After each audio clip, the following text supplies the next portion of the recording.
Good morning. അപ്പോൾ രാവിലെ എഴുന്നേറ്റ് മഴയുണ്ടോയെന്നാണ് കേട്ടോ നോക്കുന്നത്. കുറച്ച് കഴിയുമ്പോൾ തന്നെ മഴയും കാറ്റും കൂടിയിട്ട് വന്നു കേട്ടോ. നല്ല കാറ്റുണ്ടായിരുന്നു. അപ്പോൾ ഇന്നലെ ചാള കിട്ടിയിട്ടുണ്ടായിരുന്നു കേട്ടോ. അത് ക്ലീൻ ചെയ്ത് ഫ്രിഡ്ജിൽ വെച്ചിട്ടുണ്ടായിരുന്നു. അപ്പോൾ രാവിലെ തന്നെ മീൻകറി വെക്കാൻ പോവാണ് കേട്ടോ ഞാൻ. ക്ലീൻ ചെയ്ത് വെച്ച മീനിലേക്ക് മുളക് പൊടിയും മഞ്ഞൾപ്പൊടിയും ഉപ്പും ചേർത്ത് നന്നായിട്ടൊന്ന് മാരിനേഷൻ ചെയ്ത് വെക്കുവാണ്. വളരെ കുറച്ച് പൊടികളൊക്കെ ഞാൻ ഇതിനകത്ത് ചേർത്തിട്ടുള്ളൂ കേട്ടോ. ബാക്കി കറി വെക്കുമ്പോഴത്തേക്കും അതിലിടുന്നുണ്ട്.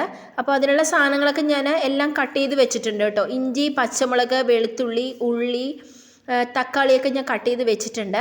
ഞാൻ എപ്പോൾ ചാള ഉണ്ടാക്കിയാലും ഇങ്ങനെയാണ് ഉണ്ടാക്കുന്നത്. വളരെ ടേസ്റ്റാണ് കേട്ടോ ഇങ്ങനെ ഉണ്ടാക്കുന്നത്.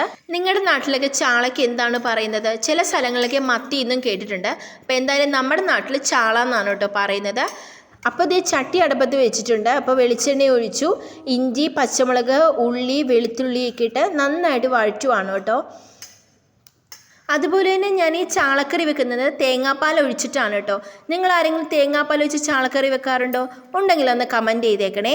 അപ്പോൾ അതേ ഉള്ളി നന്നായിട്ട് വഴണ്ടി വന്നിട്ടുണ്ട്. ഇതിലേക്ക് മഞ്ഞൾപ്പൊടിയും മുളക് പൊടിയും ചേർക്കുന്നുണ്ട് കേട്ടോ. അതിൻ്റെ പച്ചമണം മാറിയതിന് ശേഷം അതിലേക്ക് തക്കാളി ആഡ് ചെയ്യുന്നുണ്ട്. തക്കാളി ഇട്ടതിന് ശേഷം അതിലേക്ക് ഉപ്പിടുന്നുണ്ട്. നന്നായിട്ടൊന്ന് പരത്തി വെക്കാൻ കേട്ടോ. ഇതിന് പുറമെയാണ് ചാള ഇടുന്നത്. അപ്പോൾ അതേ ചാളയിട്ട് ഒന്ന് പകുതി വേകാൻ വേണ്ടി മൂടി വെക്കുവാണേ.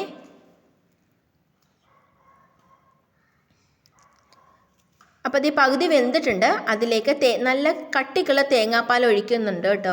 എന്നിട്ട് വേകാനായിട്ട് മൂടി വെക്കുന്നുണ്ട്.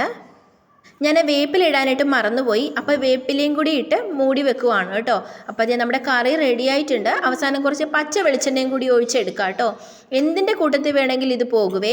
പുട്ടിൻ്റെ കൂട്ടത്തിലാണെങ്കിലും അപ്പത്തിൻ്റെ കൂട്ടത്തിലാണെങ്കിലും നല്ല കപ്പ പുഴുങ്ങിയതിൻ്റെ കൂട്ടത്തിലാണെങ്കിലും